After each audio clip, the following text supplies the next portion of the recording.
Hi, this is Joe Ziemba, the host of When Football Was Football here on the Sports History Network.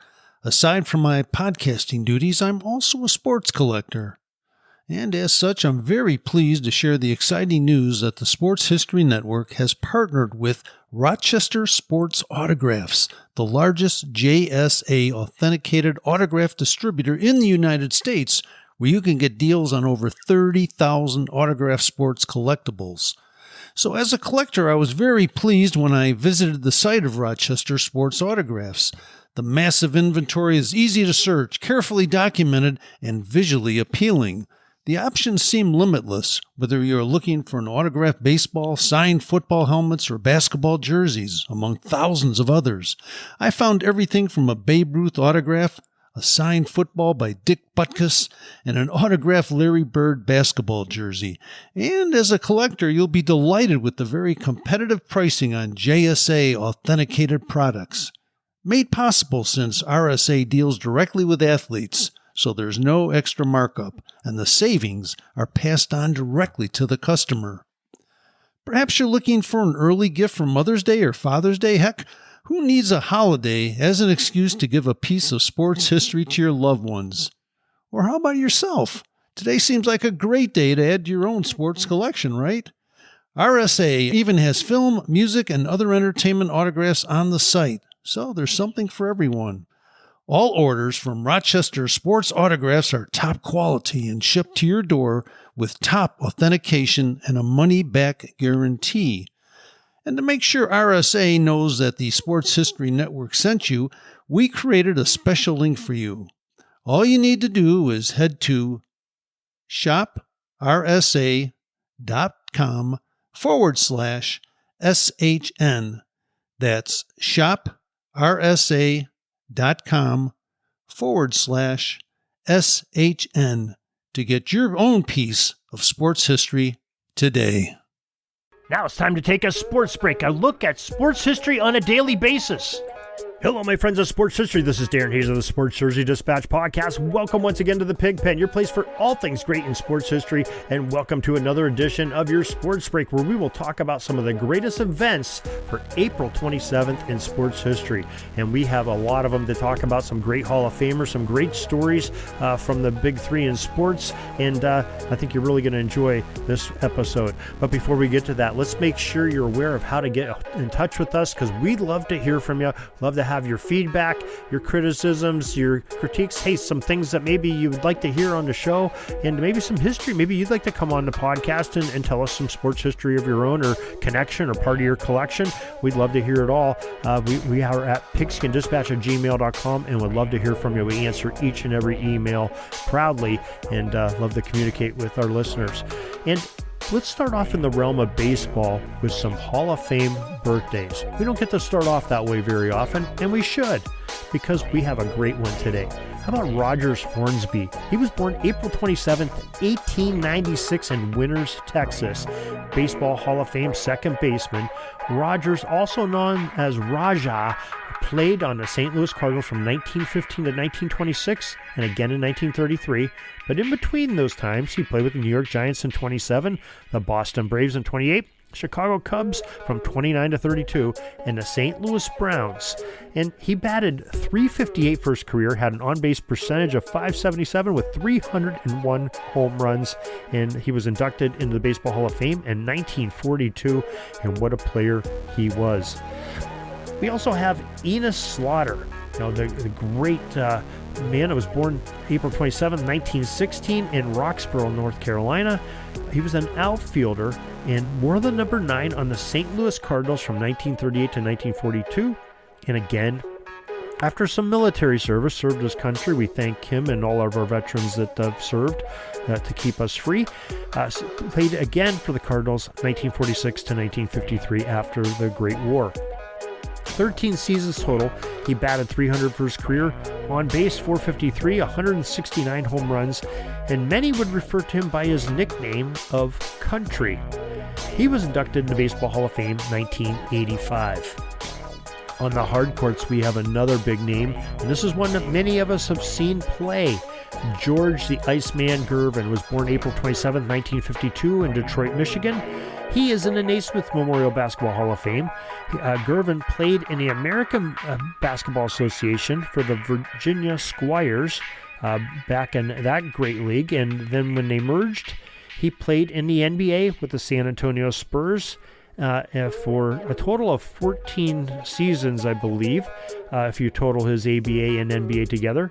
And he averaged 14 or more points in all of those 14 seasons. Points per game, that is, 14. His NBA average was 26.2 points per game for his career. In 1996, Gervin was named as one of the 50 greatest players in NBA history. Quite an honor for the Iceman, George Gervin.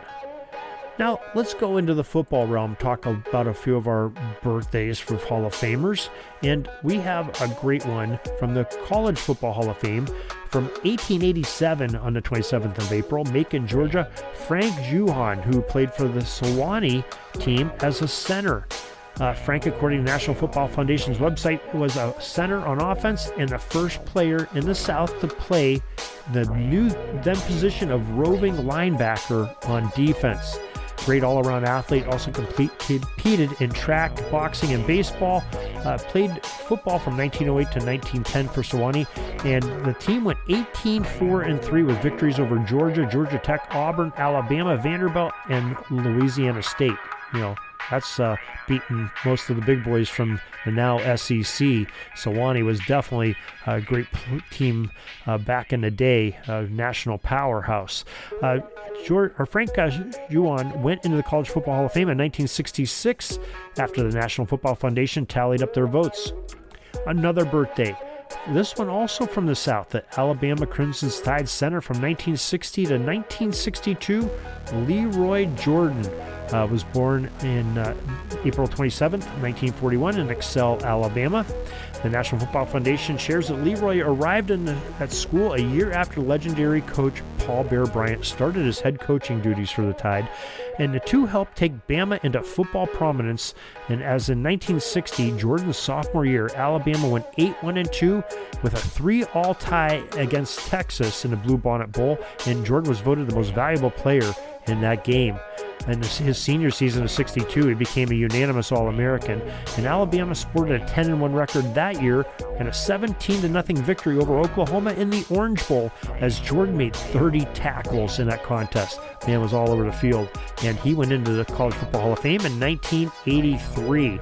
So a couple of great football birthdays from the date of April 27th. Now, we have some excellent events in sports history that also happened here, and we'll try to throw some jersey numbers in there as well. April 27th, 1926, Mel Ott, who during his career wore the numbers of 3, 4, and 5, but not until after 1932 when numbers became mandatory on players. He made his first appearance in a game on that day in 1926, where the Giants had a 9-8 win over the Philadelphia Phillies. And in 1930 on this date, it sounds really crazy, but the Chicago White Sox first baseman Bud Clancy didn't handle the ball at all in a 9-inning game against the St. Louis Browns. Wow, how can that happen? First base, and you don't even touch the ball. The Sox won the game 2-1 with not one defensive touch by their first baseman. Pitchers Alphonse Thomas and McCain recorded 8 strikeouts, while the rest of the defense of the Sox created the rest of the outs. That is just a tremendous thing. I don't know if we'll ever hear of that again, but we have a great newspaper clip from the Associated Press and the Lansing State Journal from newspapers.com posted on jerseydispatch.com for this April 27th.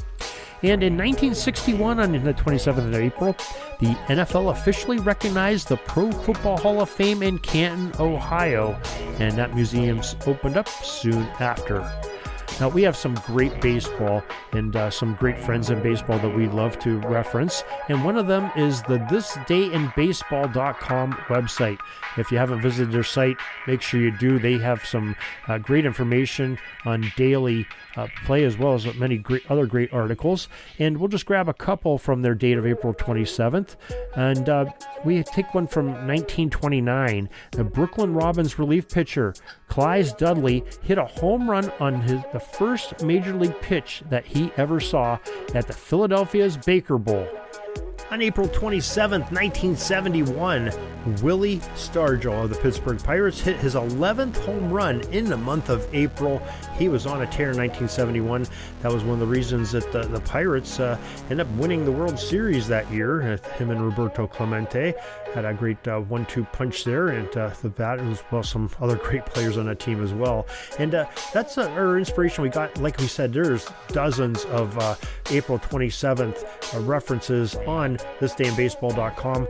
Great inspiration that we love to look at each and every day, and we invite you to do it as well.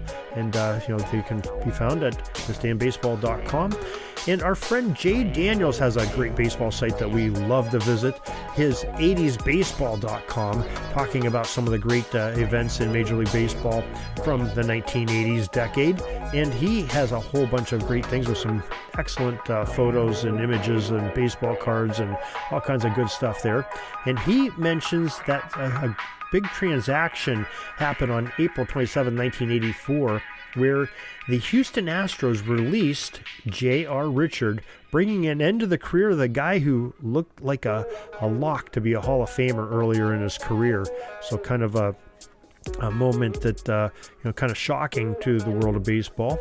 And another big day that Jay Daniel points out is that Fernando Valenzuela threw his fourth shutout in 5 starts when he beat the San Francisco Giants by the score of 5-0. And Jay points out that at that point in his career, Fernando had allowed only 1 earned run and 62.2 big league innings. There's plenty more April 27th history and history for every day of the year on Jay Daniels, 80sbaseball.com. And remember, he is the author of that great book, The Suds series, that we talked to him about a couple months ago, and I highly recommend that book as well. And our next stop is a stop over at NBA.com. Pick up a little bit of basketball inspiration here and for the date of April 27th. And here's a couple items that caught my eye. April 27, 1983, San Antonio Spurs guard Johnny Moore, wearing the number 00, handed out 20 assists at the time, a playoff record in the Spurs' 126-109 win over the Denver Nuggets. Now, Magic Johnson, number 32, and John Stockton, number 12, now share the record of 24, surpassing that 20 made by Johnny Moore. But back in 1983, that was a record there, and it stood for a few years.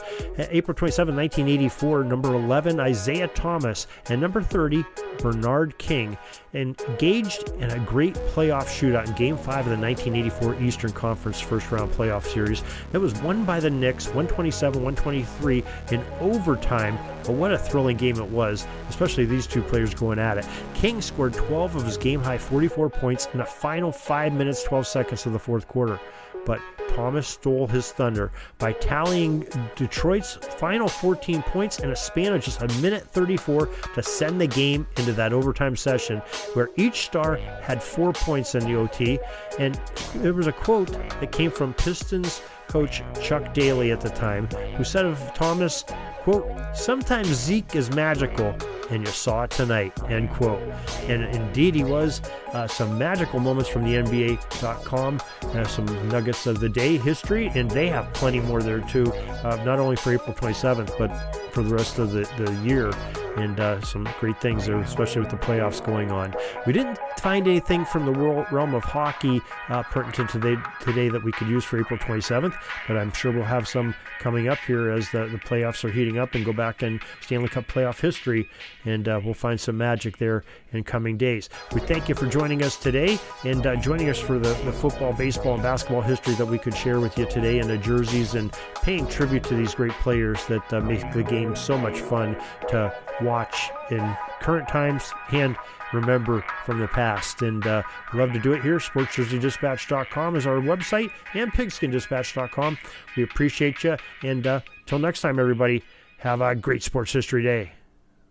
Sorry, but my pitching coach just called timeout, and he's coming out to the mound. I think I'm going to get yanked for a reliever. We'll see you back tomorrow for some more great sports history on Sports Jersey Dispatch Podcast. We invite you to check out our websites, jerseydispatch.com and pigskindispatch.com, not only see the daily sports history, but to experience the preservation of great events and people that play the games. Find us on Pigskin Dispatch. It's also on social media outlets of Facebook, Twitter, Instagram, and don't forget the Pigskin Dispatch YouTube channel to get all your daily sports history. Pigskin Dispatch is happy to be associated with the Sports History Network, the sports headquarters of yesteryear, found at sportshistorynetwork.com. This podcast is part of the Sports History Network, your headquarters for the yesteryear of your favorite sport. You can learn more at sportshistorynetwork.com.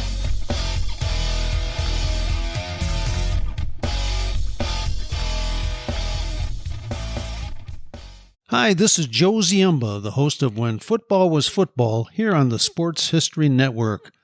I'm very pleased to announce that I will be partnering with the Sports History Network to give away 2 copies of my latest book called Bears vs. Cardinals, the NFL's Oldest Rivalry.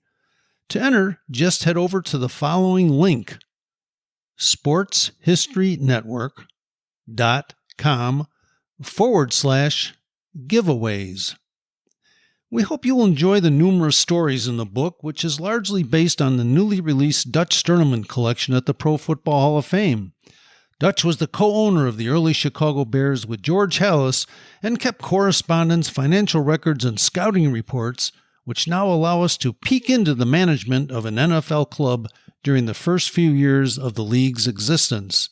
Along the way, we'll meet unusual gridiron characters from years gone by, including a quarterback who could throw the ball farther behind his back than he could throwing it forward, a Bears lineman who was such a good tavern fighter that he decided to enter the boxing universe, and a Cardinals halfback who gave up the NFL rushing title by deciding to not show up for his team's final game of the season.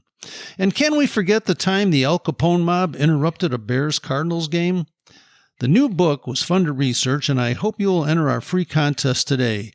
Once the winners are selected, we'll be in touch regarding shipping as well as to inscribe the book personally for you. This might make a perfect gift for Mother's or Father's Day, or simply add it to your own personal collection. Once again, enter by visiting sportshistorynetwork.com/giveaways. Thank you and good luck.